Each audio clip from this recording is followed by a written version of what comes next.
all have moose shirts. She's got a Yellowstone moose on her shirt. So very nice, very unique. I've never seen one before.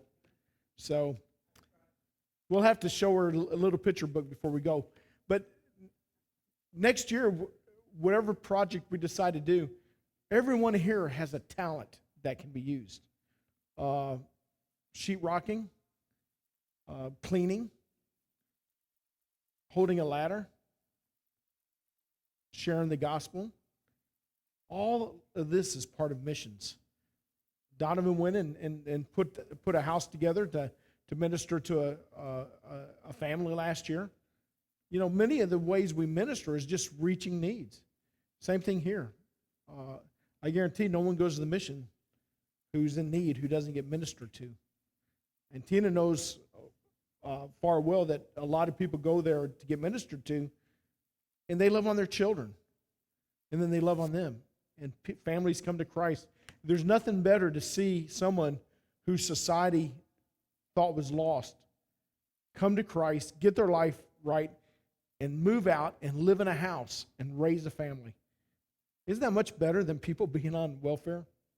It's neat when the church can step in and partake in this. So we all came back safely, right? We learned a lot about each other. No one got mad at one another. I thought they'd get mad at me a lot, but they didn't. So would you guys say we had a good trip? And where's our mic? So we're going to allow you guys to ask us questions as we go through the slides, and you guys just pass that along. We really haven't got a chance to know Nathan very much because he's a college boy. Does anybody know what Nathan's job is besides his family? He counts plants. One, how many plants are there? That's one right there. Yeah. Tell them what you do, Nathan. I work for the K-State Research Extension Farm on Lower Silver Lake Road, so I help out there. But he goes far beyond counting plants. I could do that job. One. It's a little more than that, right? So, yeah. We're so glad to have the Rubies with us. They bring a lot of joy to our church, a lot of talent. Most people don't, well, a lot of you do know that Burness has a small groups of Lord's ladies, and they're very missional in what they do. Tell us a little bit about that. Okay, group. So I lead a teens girls Bible study, and this last year we studied Daniel, and then we also, after we would have our Bible study, then we would go and do some missionary. Well, it sounds so loud to me. You're just very loud. Really? No. Okay. So then we would, after we have our Bible study, then we usually go someplace. Like we'll go to the doorstep. We did some work for them. What did we do? We did birthday boxes that were given to families that would help them that couldn't afford, to give their kid a really good birthday. So those were birthday kits. We also made a meal for the Ronald McDonald House. And what else did we do, Anna? Okay, the last 2 weeks we have been sewing on for the Christmas stockings for the soldiers, and we will mail those off. We ended up making about 50 of those. And so various places that we go to, and just to serve. We also made a meal for our families. That's always the number one thing that I do with the girls is we get together and they bring the ingredients, some of the ingredients, and then we prepare a meal for the families, and then they take it home and then they bake it. So. Well, we want to get to know Anna a little bit better. She's always in the youth, and y'all see her, and she's got a wonderful smile. Could you take a minute or two to tell us about yourself? Tell us about where you go to school, what you're doing, and I go to school at Silver Lake. Okay. What's your hobbies? I crochet and I knit, and I like to read books. And you're a runner too, aren't you? Mm-hmm. Yeah. And I run cross country and track, and I'm in the musical and the play, and. Yeah, that's right. Did y'all see her act during Vacation Bible School? She was fabulous. So we're going to start going through this slideshow. Feel free to stop us as you need to. Address any one of us, and we'll pass the mic, and we'll answer your question. So we went to Moose Jaw, Saskatchewan. I love saying that. Don't like spelling it, but I love saying that. And it's in southern Moose Jaw's in southern Saskatchewan, about 2.5, 3 hours across the border. Once we crossed Canada, it didn't seem like it took us too long to get there. That's their flag on the your right, I think. Is that your right? Your left. So, next slide. That's our team. You've got Richard Taylor, who's over the Flint Hills Baptist Association, and that's who we traveled with. They were our sponsoring. We went for $250 a person. I've never seen a mission trip for $250. You did take spending money for the trip down and the trip back, just for meals and things like that. But even that was still, we probably spent more on souvenirs than we did on the trip. We all got the T-shirt to prove it. So Richard Taylor's the DOM in Flint Hills Baptist Association. Gary Cargill is pastor of Madison Baptist Church, which is about an hour and a half south of Kansas City. He was actually our foreman. He had knowledge doing what we had to do. Cindy Cargill is, of course, his wife. Hannah was their daughter. Noah is a member of their church. Noah's a fabulous young man. He's growing up detached from his family, and the Cargills have taken him in and mentoring him and teaching him how to be a young man. And he was fun to be around. Craig Carter, I don't know if you guys know the Carters, Craig and Debbie Carter. They work over here at Flint Hills.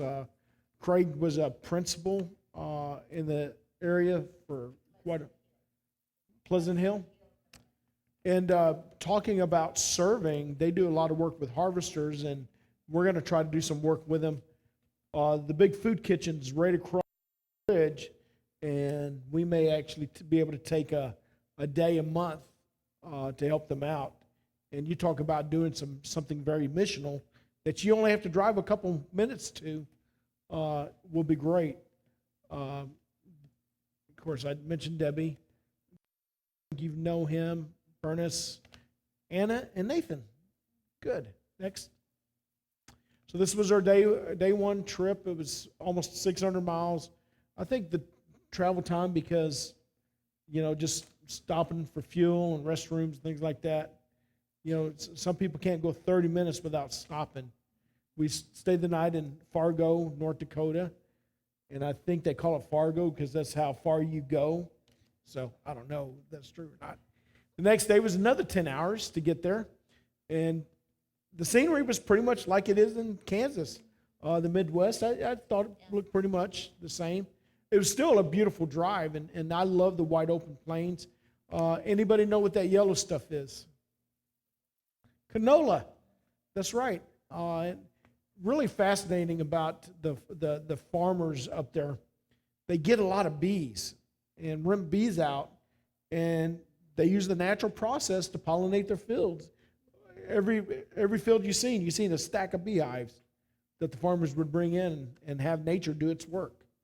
So that was our last stop at Minot, North Dakota, just a couple hours from Portal, where we crossed. How long do you think it took us to get across the border? What would you expect? It took us about 5 minutes once we could get Anna through. I mean, they didn't want to let Anna. It really took, they didn't even check her vehicle. I mean. But they did have to be careful what they said. You were at the window, right? Yeah, we were all on the same page. Right. So we had to make sure we did not use the word work or Work, help. construction, mission. But that's like that anywhere you travel, you got to keep it down. But I think it was because of my face. They said, man, that guy's easy. Just don't even look at his passport. No, but you really have to, you're not being deceptive. You're just not giving them all the information. So, like, we can't carry tools when we go. We have to use tools when we get there because they think you're taking away jobs from Canadians when you go up there and do work, which maybe we were, but, most churches can't afford to hire contractors to come in and do the work they need. Has anybody heard of Corner? Has anybody heard of The Office? The TV show The Office, okay. Corner Gas is like their long-running sitcom. I only knew about it because we were going up here, but they all talk about it. And this is right before we get to Moose Jaw, and this is where the film was taken. It's kind of like it's not a bad show. It's just kind of like your pastor's style humor at a gas station, and the building had collapsed a little bit before we got there, so they tore it down and still have the signs up. But it's a fictional town of Dog Run, Saskatchewan. So, welcome to Moose Jaw. So you see Anna by the sign, and this was taken a day or so into the trip, and you see how the family really looks when they're out in their environment. There's something interesting about that moose. For 31 years, it was the largest moose in the world, right? We got there, we were disappointed. Look at the bottom picture. What's missing? Antlers. So the mayor decided to pull the antlers off, and they're having new antlers made, so they'll be the biggest moose again. I imagine the city in Norway is probably going to do the same thing afterwards. So we have a moose war going on, an international moose war. I really hope they don't arm themselves over this. Norway and Canada fighting. This is the church. So would you say the church is probably as long as our church? But it's really, really amazing. And the church was a different type of building around World War II, and so there's a lot of things that have been added to it, and it's just really awkward. And that's created some of the problems that we went down to fix. But we're going to see in a second that we stayed in lots of different places in the building. This is Pastor Bob. You want to say something about them since you got the mic? I've got the names up there. Okay, so Pastor Bob and his wife Laura, and then we met their two daughters, Rachel and Sarah. And Sarah graduated last year. She's 18. Oh, Rachel. Rachel's the one that graduated. And then Sarah was Anna's age. And we didn't see them a whole lot. Sarah ended up going to a camp that week. So, but yes, they were a very sweet family. And they took us out to eat at a pizza place. And they were very... One of the best pizza places I've ever been to. The young lady is a foreign student. Laura teaches English as first language, correct? So, you know something about that? I was just going to say that we ate at Boston Pizza Yeah, Boston in Pizza. Canada, and there's a sign with the Wizard of Oz on it. And what happened that night? What happened with the weather? Tornado warnings. The Canadian team pulls in. You know what happens? So they have the Wizard of Oz, and we're under a warning. They don't get tornadoes up there just for that night. I think they did it coming. So there's our objectives from here. I can't see that far. To help make necessary repairs to water damaged drywall around the church, to repair lighting in the gym and in the fellowship area, to organize storage areas around the church, clean and sanitize the nursery, and to help minister and evangelize to the people of Moose Jaw during the famous Moose Jaw sidewalk days. You're not done. We helped minister to the Karen people during their revival. We led the Sunday services at Calvary Baptist Church, and we served and loved the members of Calvary Baptist Church. So there's our first night in Moose Jaw, and basically everything there was like it was in the U.S. A lot of the same businesses. I forgot what fast food restaurants were. It was Dairy Queen. Dairy Queen. And then they had a barbecue place, Oklahoma something, that did not taste like Oklahoma barbecue. You can see their dwelling place over there. That's where they're camped out. So their first night, you slept very comfortably, right? You didn't know how bright that place was. So the sun doesn't go down till after 9 o'clock. They have nothing on the windows, and their Yeah. windows are facing west. We had 3 windows in our room, and yes, it was like the sun did not go down till really late, and then it's like it was up early in the morning. I was waking up at 4:30 in the morning just with all the lights and everything, and so Pastor Glenn, he took it upon himself to find these boards that would cover up the windows, which, thank you, that was Did it very help? sweaty. Yes. I didn't want them to be grouchy. So I left the middle picture on purpose. So we're there at this restaurant, and I meet this girl. Her name's Stina. Found her name. Oh, did you? Because I think you guys were praying for her. So I shared with her, come to find out, she had been churched a long time ago and dropped out. And we'll talk about her in a little bit. So I invited her to church and ministered to her and got her set up with some people in the church. So the next slide. So there's project 1, our demolition and restoration day. Before you hit the slide, let Nathan read. Our job was to demolish old water damaged sheetrock from the leaking roof and replace it with new sheetrock.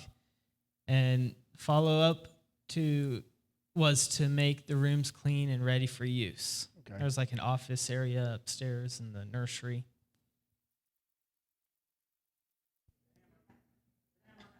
Keep going.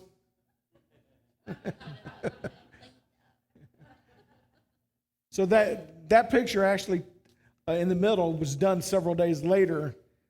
Several days before the hammer incident. I don't think I even bothered stopping, right? I kept going. They're all laughing at me. And it did fall probably about 3 or 4 feet, I would imagine. How high do you think that was? I don't know who besides me put the there. It was me, right? And I moved the ladder. That's probably not a good idea, is it? So that's usually when the men of the church ask me to hold things. Just hold things. But what had happened, amazingly, last year they went down and they tried to do some of these repairs, but the roof was leaking. Well, a Korean man came to the church and he says, I feel like God's given me this money to give to you. Put a brand new roof on the entire building.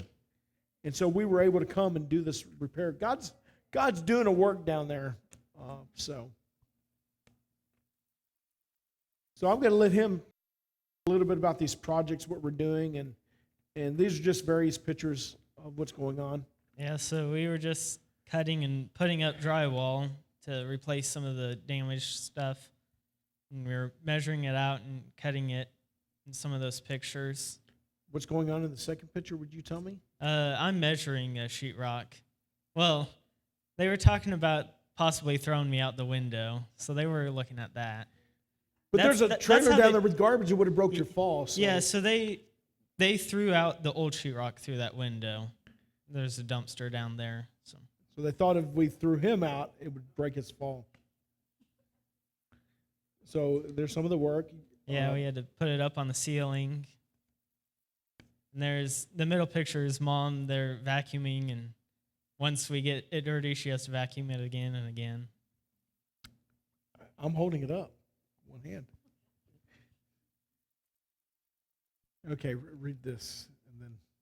All right, the project was done so that Calvary was able to move the partnership that they had with the local Y to provide a place for the Boys and Girls Club to have a place to gather after the Y closes down. It was going to close down that fall, I guess. In the old lighting, we replaced it with LED lighting. The project was completed because of me, I guess. Okay, here's the story.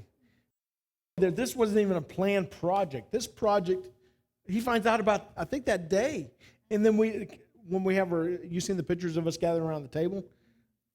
That's our planning meeting. And it just, hey, we need to replace this lighting because this opportunity came to him. Just so happens we got this smart young man who's done it before. Hint, hint, we may need some work done around the church. He had done this work before, and he knew what to do. And so they're What, measuring the light right there? Wiring it up right there on the table. So all their ballasts were out. They had some wiring problems.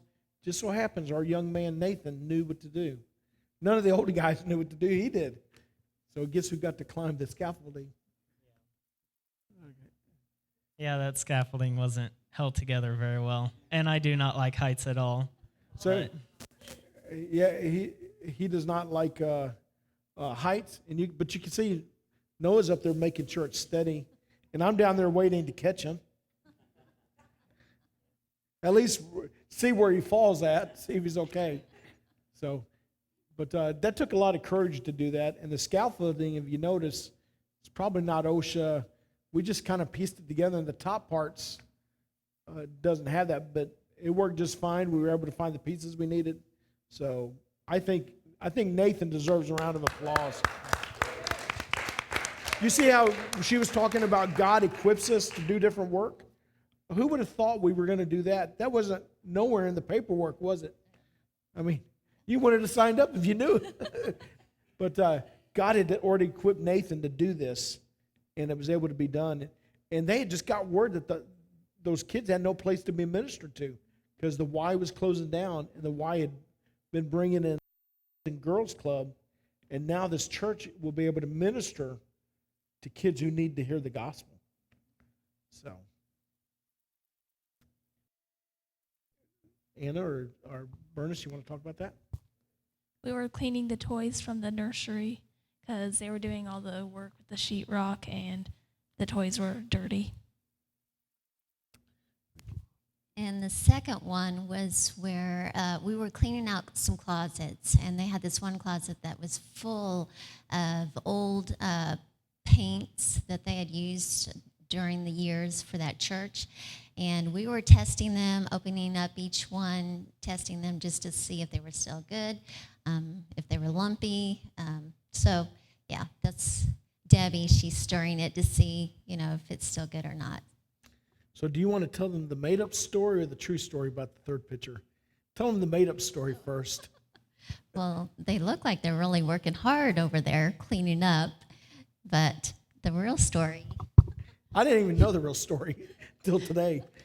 They were teaching me how to crochet because there was a blanket sitting there, and I was like, oh, I don't know how to do this stitch. And then they were like, oh, this is how you do it. So. Pastor thought they were in there cleaning the nursery like that was part of her job. But Hannah was amazing. She would knit these caps in just colors.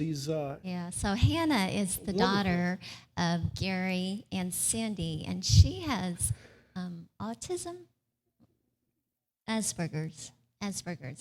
And so she really, you could tell whenever we were in the van, she doesn't like a lot of people around her. So, so she'd be in the car ahead, because we also took a car. And so she knitted at least 2 hats traveling there and then coming back. I mean, she just worked. She made a couple of items even coming back too. But what was one really neat was one night she just came and she hung out with us, and just really family that we ended up being. Cindy told me one thing about her daughter. She liked being there because she knew she wouldn't have to talk. She ended up smiling and laughing with us. She was so sweet. Yeah. We had a great time with her. Go ahead.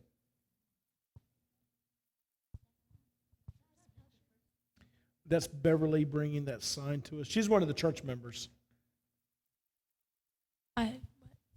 Actually, okay, Sue. That is Sue. Sue, okay. No. And actually, I am reading one of her books right now. No, her husband's book, Larry. Okay. He was actually the founder of this church. Oh, really? One of the founder. He plants churches. And yes, they were one of the first. And Sue was talking to me about this. And yes, they were one of the first to plant this church here at Calvary Baptist. And so I'm going to get that book in the library when I'm done with it. And they were so happy that we were there because they had got old and not been doing evangelism and things they needed to grow. And it was like a shot in the arm, wasn't it? Yeah. So then Anna is, well, I'll let her talk. I was stamping all the tracts with the address of the church. How many were there? I don't know. There's a lot of tracts. Lots of tracts. Mm-hmm. And that's what Mama's doing too, right? And I was cutting the flyers for the services. Show them you still have all your digits. Yeah. Yep. So these tracts is what we were passing out during the sidewalk days. So,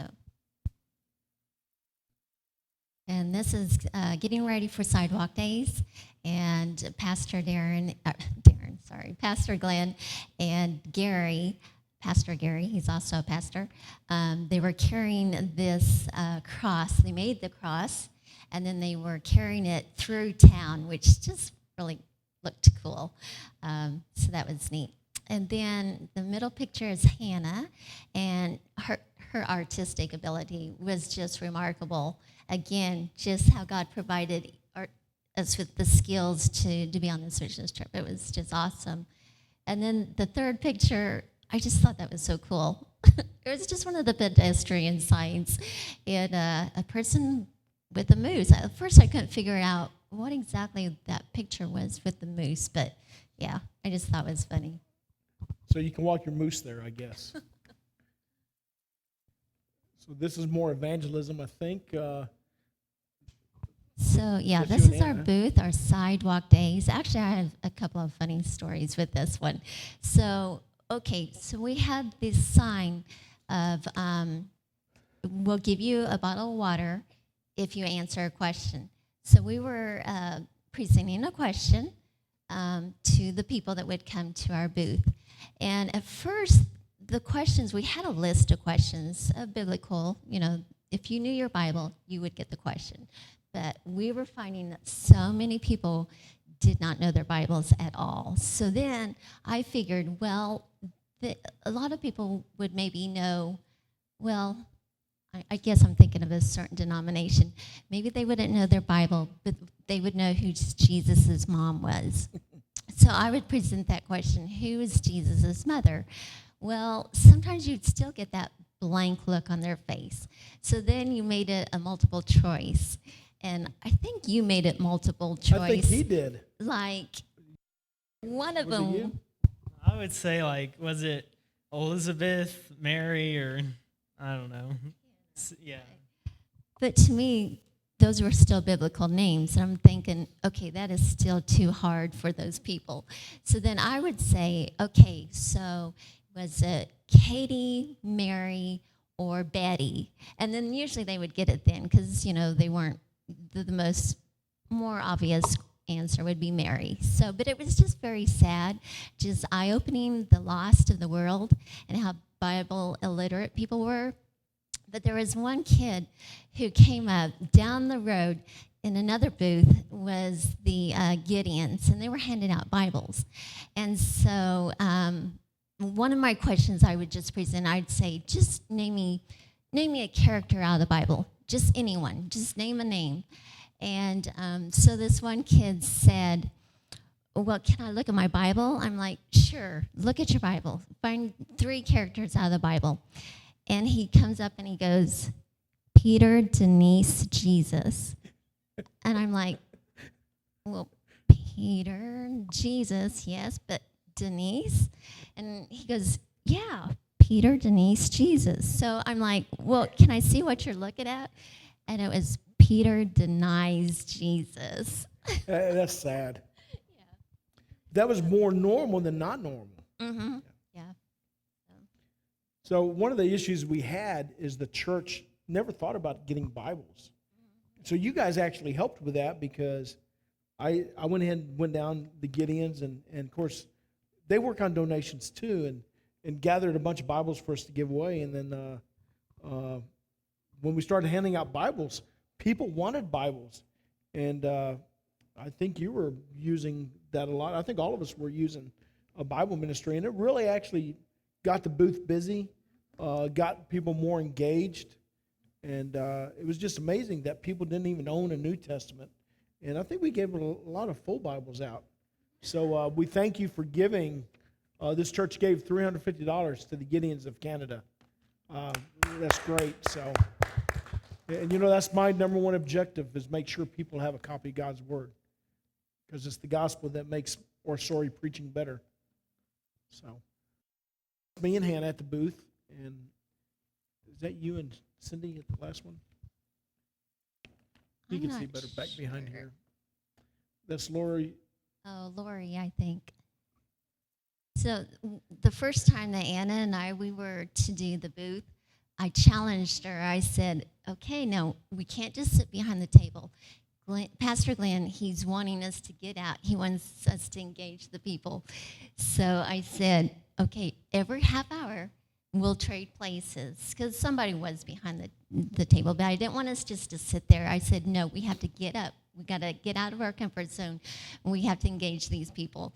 So, yeah, that was kind of fun, that we were getting out of our comfort zone and engaging the people and asking them questions and things. So It's a lot of fun. They can't kill it you. was, yeah. The next slide. So there we are sitting down.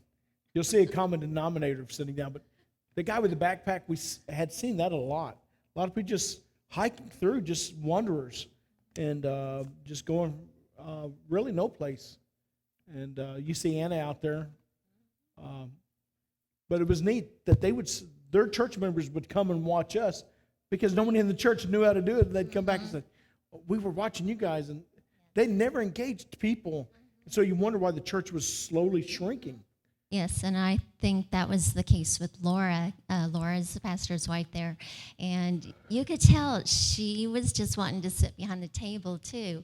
And so we were an example to her. And I know Laura would mention how Glenn was just such a go-getter, and that was kind of new to her. And but it was a good example that, yes, you need to get out, you need to engage the people. And then even Pastor Bob mentioned about, I think somebody challenged him, like, do you know the people that work in these stores and that own these stores? And he said no. And so it challenged him that, he knows that he's got to get out there. He's got to start engaging the people more. And our job wasn't to belittle them, it's to encourage them. And I think they took that. He took it as a challenge. And so, I would say our group, nobody in our four from Bethel was ever critical of the church. I'd never heard any critical words out of your mouth, because our job was there to pray and support and serve them. Yeah. But have you noticed we're sitting down because we have other people out there. We don't want to crowd people. If you got a large group, it's good to walk up and down, and we walked a lot, didn't we? Mm-hmm. We actually got to meet a lot of people in the booth and talk to them, and you guys would leave me behind, I noticed. Thanks. But you notice that empty chair right there. Do you remember my story about the watering the guy's dog? He would sit there when he would bring his dog by, and he was training these service dogs. And, even in Canada, the asphalt gets hot. So we would water the dog. His name was Zach. Zach had the gospel for 2 days or 3 days in a row. And the last day, I think Richard shared the gospel with him, or Craig. Was it Richard? Okay. He gave his life to Christ because he was drawn in by these believers who cared enough to even notice his dog. And so there was another church out there, and all they were doing is passing out water. But we were passing out water trying to engage people. And so I don't know how many cases of water we went through, but you see the water on the table. So, and the last one's Anna. And then you notice there's a common denominator in the seat. But he was out there engaging people too. He was the hard questioner. You heard the story about the Chinese. They were actually Chinese entertainers. They were out there and they came by our booth, and I started talking to them about the gospel. And they didn't have a Bible. All I had was an English Bible, and I gave it to them, and they were so happy. And then they walk away, and I'm thinking, maybe the Gideons have a Mandarin Chinese Bible. Go down, they have 3 Mandarin Bibles. And so I run a few blocks, find them, and we're able to give them a Bible. Gave them 3 Bibles in their own language, their own heart language. And they just, like I gave them gold. They only wanted to accept one. I said, there's no more Chinese out here. Take all 3 of them. And because they said we're all family, we read together. And then you want to talk about Bob and his Harley? No, scooter? You want to talk? You know anything about Bob's bike? I don't know much, but he and Laura both had those scooters that they put out there just to bring people in asking, what is that bike? They're pretty proud of those bikes. So Yeah, they were pretty proud of them. next. So this is the Karen people. You notice on the globe, the red is where they're from. It used to be Burma, and Burma had a civil war, and tens of thousands, maybe hundreds of thousands of people died. And so you have a refugee issue, and Canada will settle people in different areas and groom them to be assimilated into the country. That's a long way from Moose Jaw, is it not? You see the red, and on the other one is the tannish, the rust-colored. That's where the Karen people are. And it's pretty amazing, like, would you call it welcoming? I never thought about that we were there in Moose Jaw to welcome Karen people and Chinese people. Who would have thought that was God's ultimate scheme for us four to go up to Moose Jaw? So what do y'all think about that? So on Saturday, they had their revival or crusade. Mm-hmm. And so they had their own Korean service. And Pastor Glenn and I, we were delegated to be the welcoming and the greeters. And so that was neat because we learned Golagi. Goliki, yeah. Golagi. And you put your arm on. Goliki. Golagi. Goliki. Yeah. And actually, Pastor Glenn, he's the one that found that out because he goes, we really should be welcoming these people in their own language. So that was really a neat idea that he did. So we learned how to say it. And then when we were greeting people, and their eyes would just light up like, wow, you're speaking my language, and welcoming, and they were all smiles and everything. That was just really neat. Plus, they fed us. Oh, yeah, we got to listen to part of their service, and when they were singing the songs, we recognized the tunes, but they were singing it in their own language, and that was really cool. I think we uploaded some on the church side. If not, I don't know if do you have any copies? I see if I can't upload, but I think we uploaded some of did y'all not hear those? But How Great Thou Art, in their language, the same music, but different. Right, and this is the day. Yeah, this is the day. So we're back there singing in English while they're doing that. Yeah, and that is that's cool. Neat, yeah. I think that's Cindy reading to one of the Karen girls. So after the service, they did have a meal. And so the previous picture, there was a meal or a plate of their food. Yeah, that fourth slide. It was delicious. It was just a very unique, different taste to their foods, but it was awesome. It was really good. And they had a baptism too, that they had a lady join into both. Yeah, you get baptized, you become a member of both churches. Members, and yeah, that's Cindy. She went down to the nursery, and there was a couple of girls there that she was reading to and just ministering to there. Does anybody recognize that girl next to me? She came. Just really. So was it me and you, or two of us were out on the street? Was it me and you, or? I saw her too, But you and I were out of the street. We had to go out to the street first, and so we came. We didn't get to stay for the whole revival, but we came in and they fed us and got to see her. It just really was great. So this is like how Office. The show Office, how it always goes around in a circle. Well, that's exactly how it was with this girl, because the very first day that we were there in Canada, she was there at the hotel or a restaurant, and she was taking our order. And then, Pastor Glenn was saying, hey, we're going to have, about this Korean service. And she goes, my people. So we knew that was very important to her, that yes, I've heard about this from my people. And I think she said her parents were going to attend to it and wanted her to attend, but you could tell she just had something that was, that she didn't want to come. I think she had maybe children out of marriage or something like that. There was Right. an issue that kept her away. But it was neat how God just kept putting her with us. Yeah, because she even came in front of the booth when I was there, and I'm like, oh, well, hi. And I don't think she recognized me at that time, but maybe she came by another time that she recognized you guys. I don't remember seeing her, but I heard people talk to Oh, her. okay. So God just kept putting her with us, and she did. She ended up coming to the service, and it was just so awesome that God was working in her heart, and we saw that. The Korean church is very strong. It does really well. Yes. And unlike an American church, when people meet, you're expected to be at the meeting. It's amazing. America's West is the only place I don't see people feel like they have to come to church. It's like it's way down on the totem pole, but almost every place around the world, this is your priority. Everything else is down below it. Next. We're almost done, guys. This is my favorite day.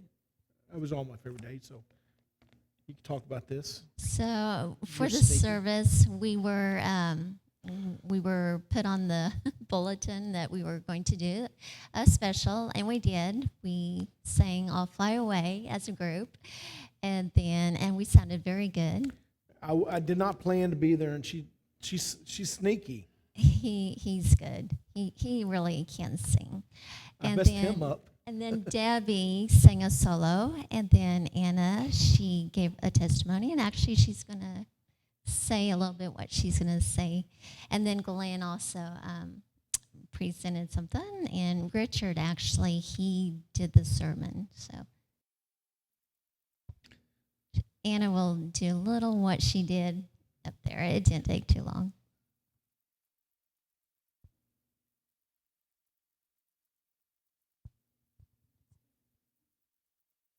So this is mostly what I said at the service. I have grown up going to church my whole life, and I have always believed in the Bible stories, and what was taught about Jesus. But when I was 11 years old, I went to church camp, and I accepted Jesus as my Savior. I am involved in missions through this missions trip, the youth group, and a Bible study for teens called Lord's Ladies. I'm trying to reach out to one of my friends that has started attending Lord's Ladies, and I've been showing her what we do and why we do it. I've learned a lot on this missions trip about how to connect with others, even when I don't know them. I really have stepped out of my comfort zone talking to strangers that need Christ. It was sad seeing so many people not able to answer a question like, what is Jesus' mother's name? One of my favorite events of the week was listening to the Korean people sing in their native language with the tunes that we know. We had a lot of fun as a group, joking around and connecting with each other as brothers and sisters in Christ while doing our tasks and being stuck in a van for 2 days. This mission trip has taught me to be humble and focus on others who are also sinners and need Jesus. I hope to continue showing God's love everywhere I go through my school and friends here at home. That's great.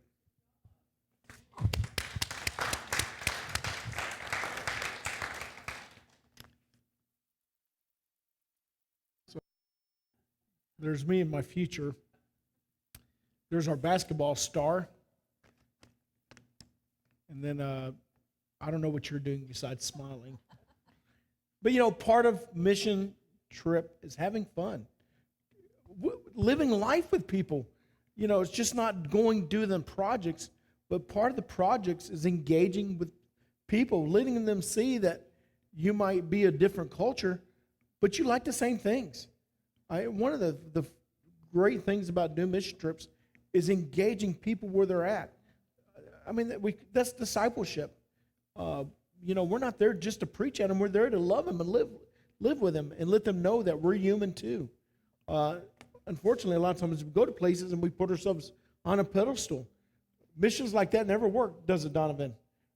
That's one of the things that we've learned over the last 20 or 30 years.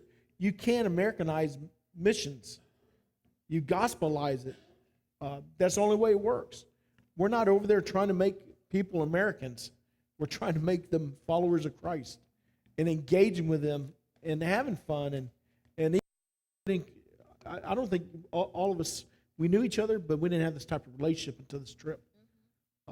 We were truly a family. I mean, this was team, and we would laugh together. The ongoing joke was, of course, the hammer to the head. But then also, I don't know if you guys remember when he did a sermon and he was talking about a harp that goes ding dong. So that ended up being an ongoing joke about Not just him with too. us, but with everybody. Yeah, with everybody. Y'all don't remember that, right? When I said we're going to get on the heaven and play our harps and go ding dong. That's the harp I have. Okay. And there's just us having fun. The kitchen was always a fun place, not because it was just food, but Each family or group took a day of making a meal. she's a good cook. So I think the So picture was I Cindy. have, All the good the cooks. picture that you took of me with my eyes really big, it was your noodles that night. So we're all over this. Imagine we're all in the classrooms around the place, and so none of them heard me snore except one night. But I woke up with a double calf pull, and I could scream as loud, and no one was going to come to my rescue. But I was surprised I restrained myself. I just crawled to the bathroom, and I was in the gym. You know how far away the shower is? Downstairs, upstairs, downstairs, upstairs, There was upstairs and one shower for 11 people. in 20-minute time. That's right. We had to take our turn. We all had a time slot. And the first day, I forgot to set my time. So we were She weren't actually there in there for when everybody. Richard was supposed to be. She almost got us sent back home. Funny night. Why don't you talk about Ian? Ian was a pretty cool guy. I think he's an elder of the church there, and he's around a lot for helping me, hand me tools and everything when we were doing electrical work. I think that middle picture is all of us swatting mosquitoes, right? Yeah, the next one would be that more. The other one. So Okay, so it rained, and then that must have brought out the mosquitoes. I've never seen so many mosquitoes in my life, and it was really kind of hilarious because we're all hitting each other and everything trying to kill these mosquitoes. It was bad. So you see Debbie swatting. So I've been all over the world. I've been to West Africa 3 times, Brazil, Central America. I can't recall getting bit by a mosquito. I go to Canada, Moose Jaw. I'm going to get West Nile virus or yellow fever in Moose Jaw, Canada. It was amazing. It's like, who thought about us going out there? So we lit a big fire, and that really seemed to help. And then, I don't know who, Tina always makes me pack DEET, but the DEET was back in the place in my backpack, but somebody had some spray. So we're spraying that spray around the fire. That'd be worse than the hammer on the head. Can you go back one more? We're almost done. There's Hannah. You can see her smiling. Right there is the place, the pizza place that was really good. And, they're finding out we're from Kansas, and they got the Kansas poster on the wall. And that's when we heard about the tornado warning. So, of course, it doesn't bother us. So, and the next one. Let's pray for Calvary Baptist Church in Moose Jaw. I really hope, is that the last slide, Kevin? I really hope that our trip was as good for you guys as it was for us, because we couldn't go unless you guys sent us. Allowing your pastor to take time off, them taking time away from their families. And we feel like people know Bethel Baptist Church. I'm getting messages from them about Bethel Baptist Church. And I want to say thank you. Thank you for your monetary donation that you gave us so that we could go, because that meant a lot to us and it helped a lot. So thank you very much for providing money for us to go. Any questions before we dismiss? I know you guys want to get out a few minutes early, but any questions? Charlie.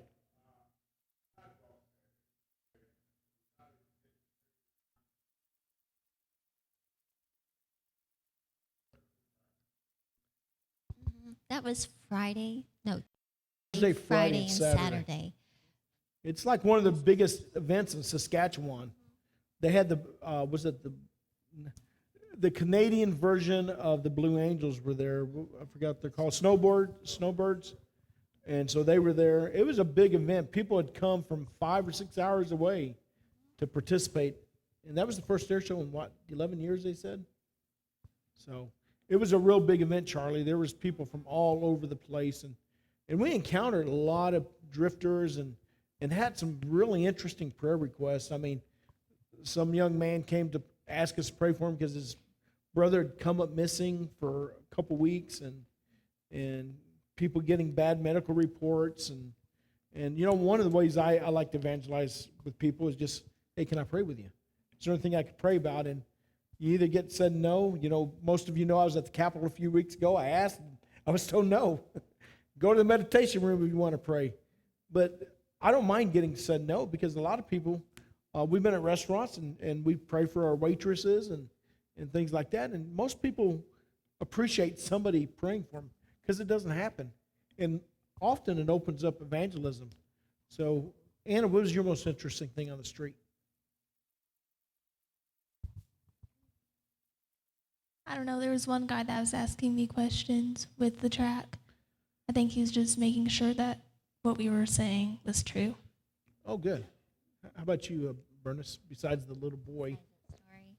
Well, it was kind of getting discouraging for a while there because, like I said, there were so many people that didn't know just simple answers to questions of the Bible. But yet then there was a man of the cloth. He gave me a thumbs up, or some other kids would come by. Oh, yes, some kids would come by and they would purposely ask, okay, ask me a question, because they wanted that challenge. And so they were making a game out of it. So ask me a hard question. So that was fun. How about you? One person I really liked was a foreign exchange student from France, and his hosting family came by, and he was pretty interested. And I handed him a Bible and everything, so he liked that a lot. How about the girl who was from Africa, who was in Canada, who was surprised at the lostness of the Canadians? Remember, she was almost, I don't know, were you out there when she came up to us? And it was sad. She wanted us to pray for Canada, and she's not even from Canada. But, there are missionaries coming to us now. The South Koreans, they sent a lot of missionaries here. Guess what? We need missionaries. So, any other questions? Now that you've been there once, what would you do different if you go back? Okay, what would you do? I don't know. Maybe I would like to bring tools and everything. We were kind of unprepared for everything that we were working on. We'll send them ahead. Actually, we would probably gather a fund from you guys to buy what we needed. I don't know. It was just a really good trip, and we really worked together as a team. And I love the people that we were with. I don't know. I really wouldn't change anything. It really was good. Yeah, what? Sure. Yeah. Yeah, we did the church We did service. it, yeah. It was all of our. We did this church service. Oh, by all means. Yeah. Well, that's what I'm going to close with, because I've got some good news. Let Anna talk, and what would, if you could change one thing about your trip, what would you change? I would change not checking the ladder before I move it. So me and Tina go into Walmart quite often, and I'm looking for things. I use a little Walmart map. I can't find it because it's above my eye level.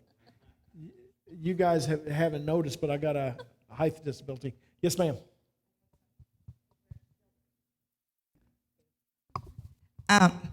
One thing that you probably think about, why don't we do things around here instead of going far away to Canada? But, the more I think about it, when we are here, we're so close, people take things for granted. We talk about mission. Do you see the church full? No, because they have other things. And they say, oh, somebody else can do it. But when you go to a place like Canada, you're far away on your own. You have to do the work because you're stuck in there. And say, I'm going to take the van and go back to where I belong. And sometimes we have to get out of the comfort zone. And when we're here, we say, okay, yeah, we'll do something, but we never do it. Like when I was in Puerto Rico, I said, I never went to a historical place in Puerto Rico. I was there. Now, when I came to the United States, I went back to my country to see those places because I was here. So sometimes it takes just to go someplace else with a different culture and work and do it, because in here we're too comfortable. And what a way to encourage young people to just get interested in missions. And not just them, anybody in here can go. So that's the focus that we have now to get you interested in mission. Not, you don't have to go, but you can support them. And we want to thank you for going. And even if you say, well, nobody got saved out of this, but you planted seeds. And that is the main thing. That's right. Let me say something, a couple things in closing. Number one is we do a lot of things around here, which is great as our church. But I mentioned this morning that Paul had churches doing everything local and far. The biggest cop-out is, well, we got lost people here. Well, you ought to be talking to lost people here every single day. That is your everyday duty. But if God equips you to go somewhere else, because sometimes, like when I go to Africa, I stand out. People want to talk to me. When you're out in the middle of the South Sahara Desert, do you think I stand out in a village of 2,000 people? They want to come hear what I got to say. And so I help the local church planner. We've been asked to host a pastor, Don Zoke, is that how you pronounce his name? We're not going to even have to pay for this guy. Your pastor has friends in high places. Tony, we gave him a gift. He didn't come expecting a gift. This guy coming from Canada is a guy we worked with. He's one of the head Canadian pastors in Saskatchewan. And he's going to come across the border, sneak across the border. And he's going to come to the Flint Hills. And Richard's going to allow us to be the church to host him. Well, we would like next year, if we want to do it as a church, it's up to you guys. I don't boss you guys around. But to take the opportunity to go back to Canada as a church, us, and help in a church plant, which would be like backyard Bible clubs, things like that. We may do some of this construction stuff. But if you guys are interested and say, Pastor, we'd at least like to look at it. And I'm telling you, even if we had to pay a little bit more, $500 a person, I've never been on a mission trip less than $1,500. Most of the trips I go on are $2,500 to $3,000, and God's never had a problem providing the funds if He wanted me to go. But the issue is, would you want to go? Would you want to do it? And we have the opportunity to do it as our church, hosting the event to go. In Flint Hills, even though we're not an SBC church, they would allow us to go as a partner church. And it would just be all of us. So maybe everybody in this room, sign up now, let's go. So anything you guys want to add? I'd go back. So anybody interested? Charlie, you want to go to Canada? Charlie, you want to go? Charlie, you want to go to Canada with us? No, not right now. But Charlie would help send us, right? So we had a fun a few years ago when I was going to, I think, Mali. The church did a Get the Pastor Out of the Country fund. That was one way. I never understood that. So Well, let's be stand, and I'm going to ask Larry to dismiss us. Thank you guys for allowing us to go and allowing us to share. It was fun, right? So.